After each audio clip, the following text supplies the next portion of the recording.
Cette vidéo comporte tous les commentaires d'études sur les versets disponibles dans la Bible d'études Esprit et Vie, dans Actes des Apôtres chapitre 14. Verset 3. Des prodiges et des miracles. Dieu voulait que la prédication de l'Évangile soit accompagnée de miracles qui confirment la vérité de l'Évangile, voir Marc 16 verset 20, voir l'article intitulé Les signes des croyants. Le Seigneur œuvrait ainsi avec son peuple et rendait témoignage à la vérité du message.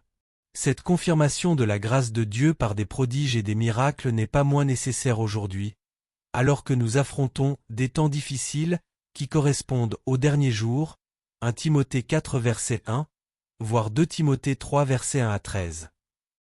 Verset 4. Les apôtres. Paul et Barnabas sont appelés apôtres. Dans son sens plus général, le mot « apôtre » était appliqué aux premiers missionnaires chrétiens que l'Église a envoyés prêcher le message du Nouveau Testament, versets 4 et verset 14. Dans son sens plus spécifique, le mot « apôtre » est appliqué uniquement à ceux qui ont reçu directement de Christ la mission d'établir sa révélation et son message originaux, voir Éphésiens 2 verset 20, note. C'est dans ce sens précis que Paul était appelé « apôtre ». Verset 9. Voyant qu'il avait la foi. C'est probablement grâce au Saint-Esprit que Paul a discerné la foi de l'homme impotent. L'apôtre a encouragé la foi de cet homme en lui ordonnant de se lever. Les croyants doivent prier pour recevoir l'acuité spirituelle nécessaire qui leur permettra de discerner la foi des personnes qui ont besoin de la grâce et de la guérison divine. Verset 19. Après avoir lapidé Paul. À l'époque du Nouveau Testament, Dieu ne protégeait pas toujours ses serviteurs de tout mal. Cette vérité est inhérente à l'Évangile, et elle est tout aussi valable aujourd'hui. L'avènement du royaume de Dieu peut se faire au prix de grands sacrifices pour les serviteurs de Dieu. Paul a décrit plus tard cet incident douloureux en ces termes, « Une fois j'ai été lapidé », 2 Corinthiens 11 verset 25, voire Acte 9 verset 16, note. Il avait probablement ce même fait en tête lorsqu'il écrivait aux Galates, « Je porte sur mon corps les marques de Jésus », Galates 6 verset 17, voire 2 Corinthiens 11 verset 23, note sur les souffrances de Paul. Verset 22. Par beaucoup de tribulations.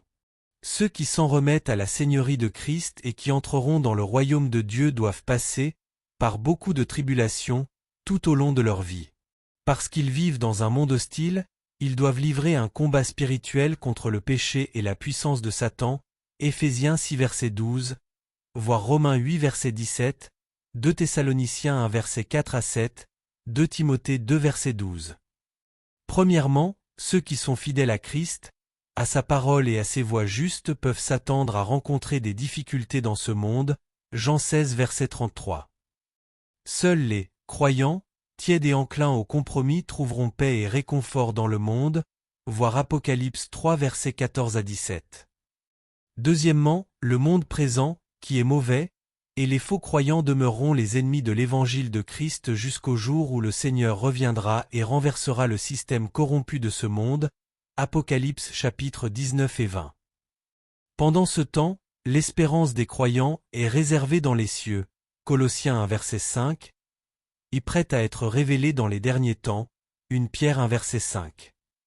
Ils ne se confient ni en cette vie ni en ce monde, mais en l'apparition de leur Sauveur qui viendra les enlever pour qu'ils soient avec lui, Jean 14 verset 1 à 3, 1 Jean 3 verset 2 à 3, voir l'article sur l'espérance biblique. Verset 23. Ils firent nommer des anciens. Le choix des anciens, évêques ou pasteurs, s'opérait non seulement par la recherche de la volonté de l'Esprit par le moyen de la prière et du jeûne, mais également par l'examen du caractère, des dons spirituels, de la réputation et de la démonstration du fruit de l'Esprit chez les hommes en question, 1 Timothée 3 verset 1 à 10. S'ils se montraient au-dessus de tout reproche, ils étaient choisis pour entrer au service de Dieu, voir l'article intitulé Les qualifications morales des évêques.